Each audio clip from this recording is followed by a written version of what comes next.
So I'm 15 hours deep into Final Fantasy 16, and I'm having a great time, but it certainly is a different type of Final Fantasy with a lot of highs and a small amount of lows. So since this is a first impression video and not a review, I'm going to talk about all these things that I like, some other things that I don't like, and some things that I'm kind of neutral about. And then in the review, once I've had time to further explore this game, I'll go much deeper into everything that I talk about here, and we'll get to see if my opinions change over time. So let's hop into it. And of course, no spoilers. The good. So the gameplay is obviously the biggest change from prior Final Fantasy titles, and while I will most definitely miss the turn-based combat of the prior titles, I think that this combat system is wonderful. This is absolutely a full-fledged action RPG that more so resembles something of a mixture of God of War with Devil May Cry, and it's a ton of fun. The combat system is very fast-paced, it's reactive, and for the most part it's pretty smooth. It's also very flashy and cinematic, which that flashy and cinematic aspect is a very big focus throughout almost all aspects of this game, which I also really enjoy. But the battle system here is magnificent, and again in my full review I'll go into more detail about it. The story is also significantly different from the prior games as well, with it being much darker and more serious overall. This game is like a mix of Game of Thrones, Attack on Titan, and the Avengers, but without the humor. But the quality of storytelling, voice acting, and the plot is just excellent. It's dark, it's epic, and at times very emotional. Thus far, I'm very impressed with everything that has to focus around the story and the plot.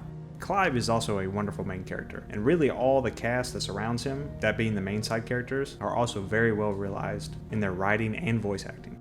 In particular, Sid stands out as being one of the best iterations of Sid we've seen thus far. And as the main character, the voice actor for Clive just does a phenomenal job, which honestly is crucial due to him being the only playable character.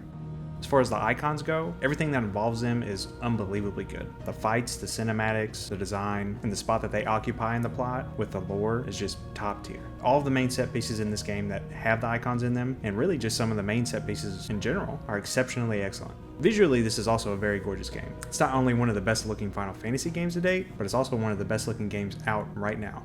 The score is also brilliant, and so far, it's some of the best Final Fantasy music that I've heard. So with putting the visuals and the soundtrack together, let's take a look at some scenery from this game, with some accompanying music from the game as well.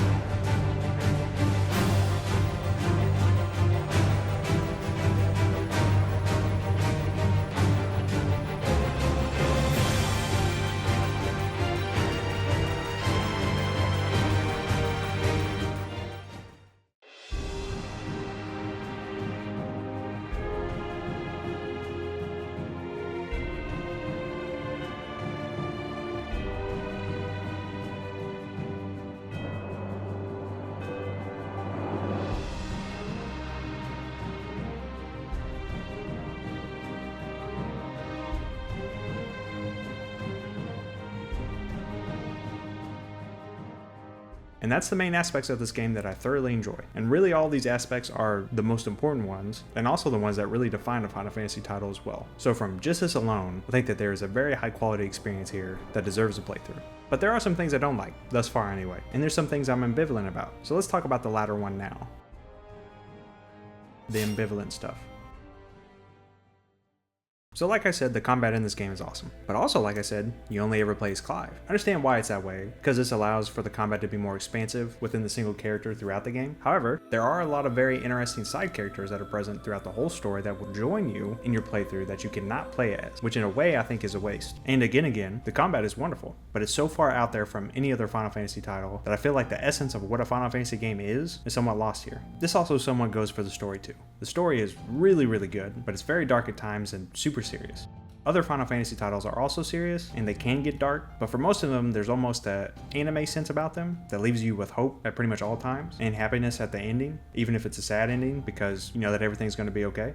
I'm sure that's kind of how this is going to be for this game, but from some of the stuff that's already happened, I don't know if there can be a happy ending, which in a way is super cool and interesting and transformative, but I'm not sure that's right for a Final Fantasy title. But my opinion on that may change over time, so we'll see. However, the story overall is very interesting and engaging, and I think it's absolutely worth experiencing. I just think you have to step back and view it as its own game and not look at it through the lens of it being a Final Fantasy game. And I think if you do, you'll love it. The open area sections are also a bit of a hit or miss, at least so far. They're all very beautiful to look at and to play through, but some are definitely more fun than others. And really, I think the fun derives from the combat. So I think the areas that are better are really the areas that have more enemies for you to fight on your way from point A to point B. There's also areas where you can make detours in your trip and explore a bit more. And again, sometimes this is really cool, enjoyable and rewarding, but sometimes it's really not. And the exploration is a bit limited due to it not really being an open world game, but open areas, so some people may not fancy that as well. And like the exploration, where it's a bit of a hit or miss, I think the in-game dialogue, and honestly cutscene dialogue, falls under the same problem. There's a ton of dialogue, and at times it's great because it can fully flesh out an important scene or give a lot of perspective and a deeper dive into these characters that are providing the dialogue, but at times it's just too much and it gets pretty boring. Almost all of the dialogue in the main story pieces are very good, but almost all of the dialogue outside of the main story pieces get to be particularly boring and unnecessarily long-winded. The RPG mechanics of this game is also very bare bones, and the progression in the equipment and the leveling system is minimal at best.